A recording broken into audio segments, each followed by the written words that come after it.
Grand Rising, everyone. Grand Rising. Hope everyone is enjoying their week. It is Friday. I am at the end of week 7. Yeah. This week has also been a tough week for me. I'm be honest with you.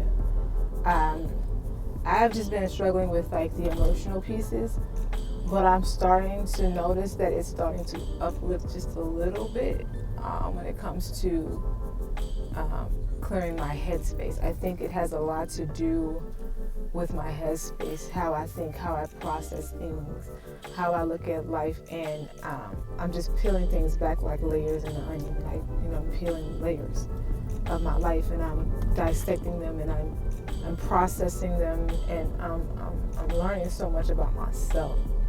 I think a part of that is a little bit why I can be a bit emotional about it. But what I can say to you is it has been a very life-altering experience for me. I sometimes feel like we tend to work so heavy in our lower vibes, right? And a lot of times we have to elevate on all. What I have noticed for me is my heart space has been my biggest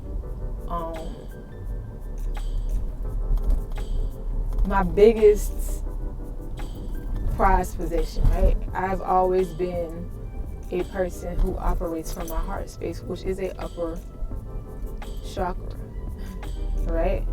My lower chakras, like, my sacral and things like that, creativity, have been blocked for a long time. And I have been working through that. And I think I'm doing pretty good. Learning to release a lot of the traumas and pains and heartaches and just people who like to block that, that energy of me, having my creativity be spoken out there. I think this platform has helped me so much with that. Just that self-expression piece, because a lot of times what I find is, and what I'm finding now is, me having to release people that were so freaking close to me was like a crazy, it's just a crazy transition for me. It was like, this is really hard,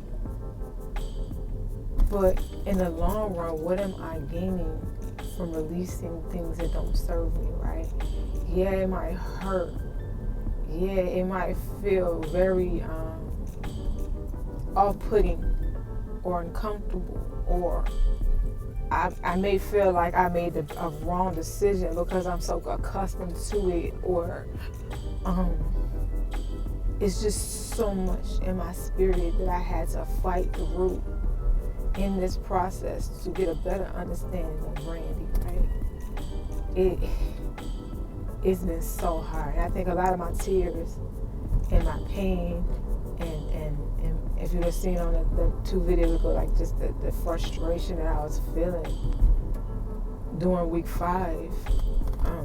And that's why I always used to plateau at, like, if y'all seen me do detox, they're like, yeah, I'm on week 5. Y'all never really see anything past that, because I would always crumble when the parasites wanted more. You know what I'm saying? I started to feed into it again, right? Because my depression or my pain or my heartache or negative toxic people kept coming in my life, and I felt the need to self-medicate with the things that I wasn't supposed to put in the body.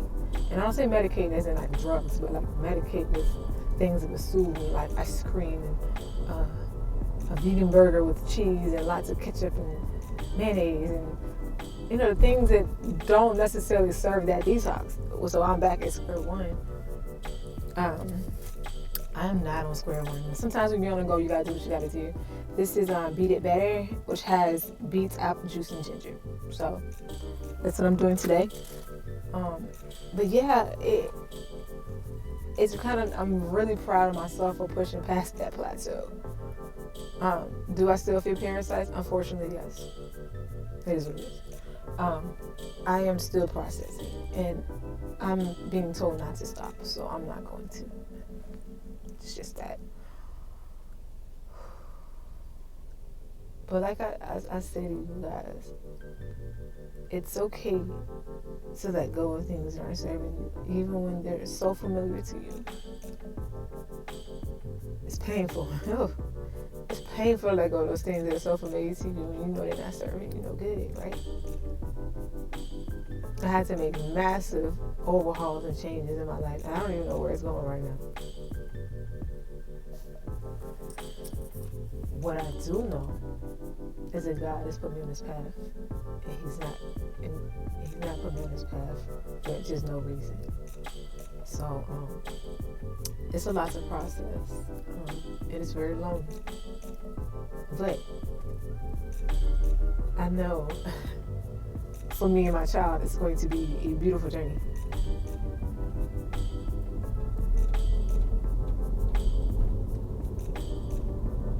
Good news. Good news, man. My son is improving in ways that I never thought I would see. I mean, I prayed for it, and prayers will be answered. But I'm so happy for him that he no longer needs to go to counseling. So his last day was yesterday. And he was so emotional about it, but he was so okay at the same time. I think that's why I'm a little emotional about it, but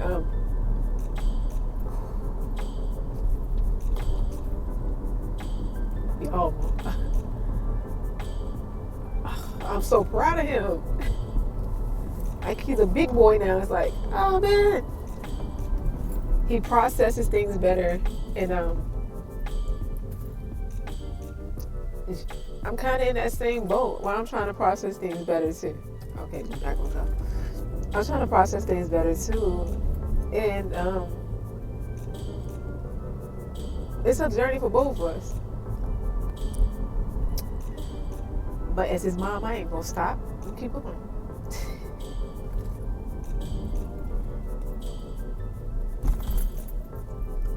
Let me tell y'all something. I ain't no hard ass, y'all. I'm very soft and gooey. I am who I am. I don't feel bad for being me. So when y'all see these tears are genuine, it is what it is, right? I'm a soft shell crab. But there's nothing hard about my experience. What you see is what you get. And I've learned a lot of great lessons in that. I value the good people in my life. And it just made me just take a whole look at the people that surround me, right? Everybody ain't for you. And my message to that is stop trying to hold on to people who ain't for you. It'll be more painful at the end because you haven't learned the lesson, right? People who for you are going to embrace you, they're going to love you, they're not going to put up a whole bunch of fucking blockages saying they don't want to do this, they can't do this, and but yeah, no, but their blockages is different, right? If there's no real apparent reason, then it's a blockage, right?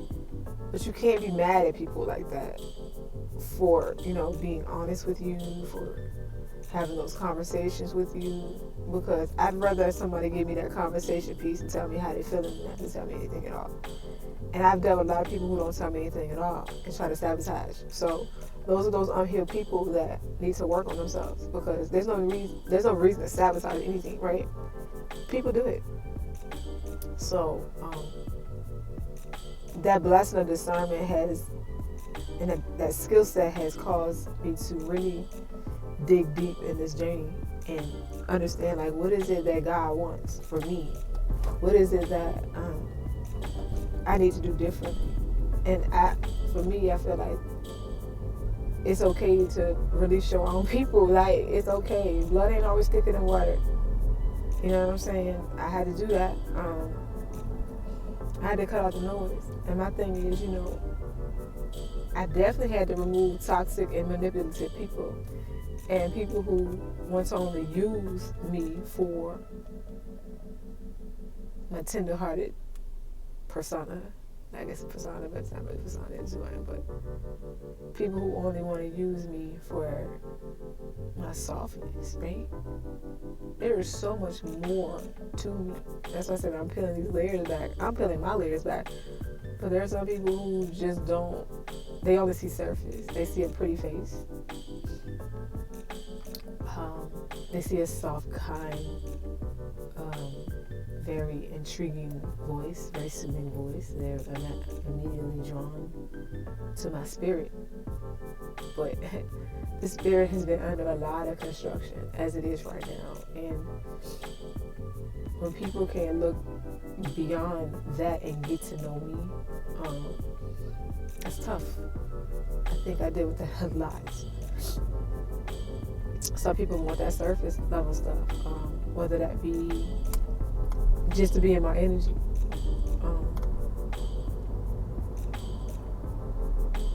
or just to be intimate with me or have sex with me, or to smell my aroma. I don't fucking know. Like, there's so much more to me, and I know that. And in this journey, I've learned not to ever let anyone who only just sees the surface level of me continue to have access to me.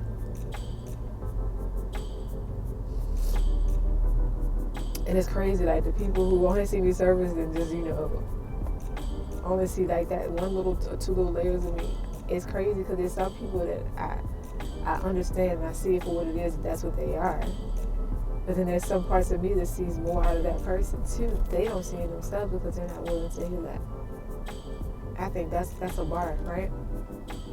It's people you look in their eye, you see so much beauty behind the mask or the brick walls or the things that they don't allow people to see because they're afraid of, they're in their own fear and afraid of being hurt. I've been there. That's why I can see it from people a lot more. When I see people, there are people that you meet, they're just so damn beautiful, but they don't know it. I'm that person. I've been there. But I've started to see my beauty. And I won't allow anybody to tarnish that again. Unless, you know what I'm saying? And I won't allow people in unless they really truly appreciate me for who I am. Right? My love is different. My love language is very pure and innocent. And that's not always an intimate thing, right? It's very pure and innocent.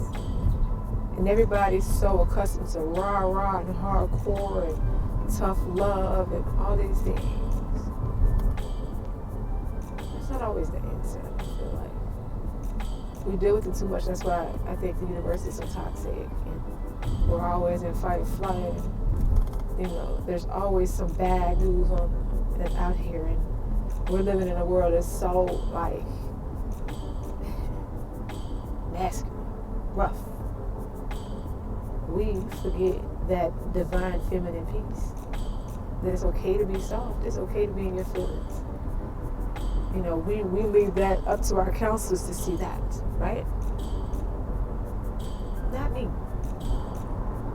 I feel like the world needs it. So I show it to everybody, with discernment, of course. And I think my overall goal is to show people in the world that there's much more out there than what you're used to seeing. The unfortunate part about having that soft, divine feminine energy is that we tend to be hurt more.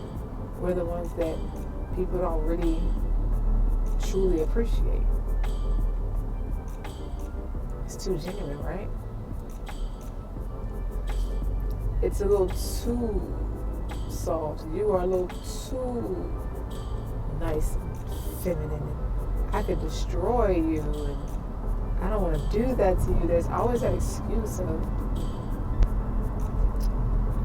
Even though I want something soft, I don't really want it. Stop requesting things you don't want. If you don't want somebody who's going to love you, stop posting memes about, oh, someone's going to love me one day. And then when you get it, you're like, oh, well, I'm just not going. I'm not going to receive it. I'm going to block myself off. And I'm going to continue to stick with rough. Because rough loves me. Because they have to love me. They have to be that hard on me and that mean to me. And, you know, pull away and be that nasty to me. Love ain't always got to be like that. True love ain't like that. It really isn't. But y'all, we so accustomed to rough and tough. Stick with tough. I'm not your person. It's okay. It's okay. I think that's part of the reason why I do not deal with people, because my soft feminine energy is all actually too much. But what's too much, what's really too much, is the rah-rah arguments person, and that's more than enough for y'all. Stick with toxic, because at this point it's like, why do you only want me around for the little 1 hours of bliss if you're gonna keep going back to days and weeks and living with or being around people that are the complete opposite of me? People do that. And that's just like some real shit. Like, people want that little small pocket of bliss, but want a lifetime full of chaos and think that that's love. Is it really?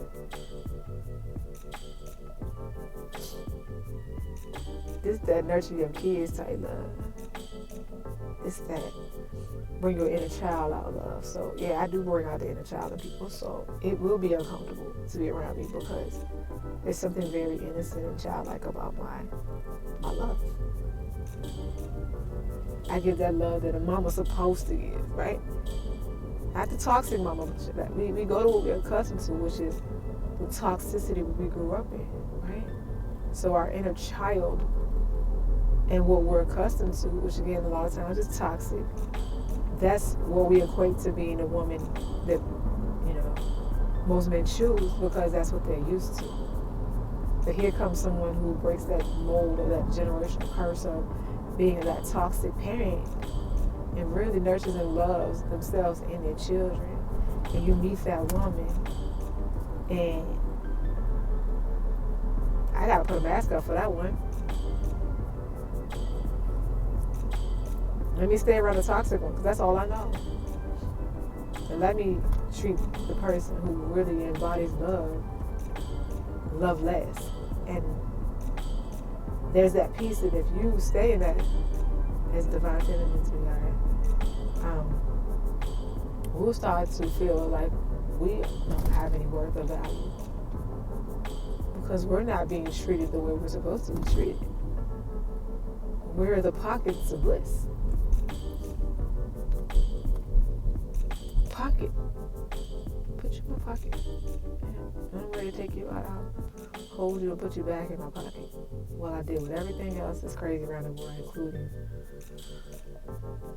sometimes toxic people that we really invest ourselves in because that's what we are so accustomed to. Let's invest in toxic. Toxic gonna demand so much of you, and you gonna feel like a superhero. In reality, you really just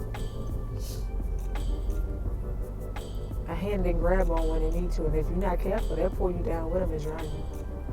But yeah, we get this shit into the stick, man.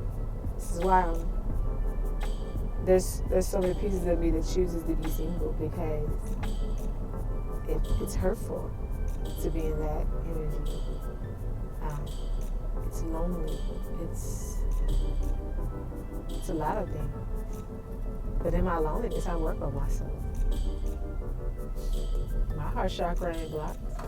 Let's work on that root, that crown, and everything else. Right? Currently, my creativity is starting to come back. I'm grateful for people who allow me the opportunity to genuinely be myself. I'm grateful. I don't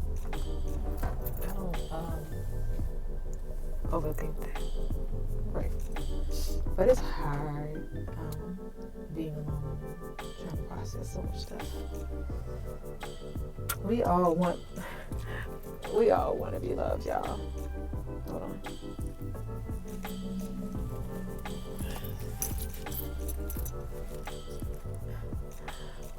We all want to be loved. And crazy thing is, I'm coming to Midas to get this rejection removed. Lesson. Rejection is not always bad. I took that rejection. I could have got a sticker.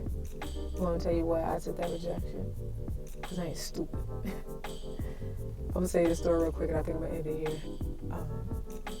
I got my car inspected. I just got fresh tires, got spark plugs, new batteries, things like that this month. And I thought my car was ready to go. I was like, sweet, yeah. You're going to get inspected. They're like, oh, well, you got a little work in your windshield wiper. I'm like, well, how much does it cost to replace it? They were like, well, it's going to be $33 per blade. Well, I'll give you a discount putting it on. We'll charge you $12 to put it on. I'm like, okay. So we're talking 33, that's 66 plus 12, 76. So $78 on top of the $20 inspection. So I go online, I see a set of windshield wipers. All three, by the way. They're only going to change me to two for $16. I said, what if I just get it myself? He said, we're going to put the rejection sticker on it.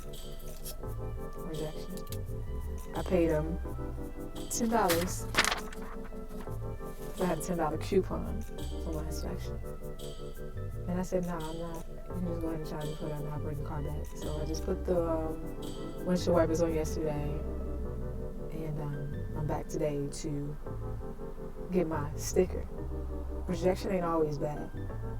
Sometimes we reject things because it makes sense. I'm not about to drop almost $80 on windshield wipers. I just paid $16 for them. And $10 for my inspection, which is $36 total, which would have been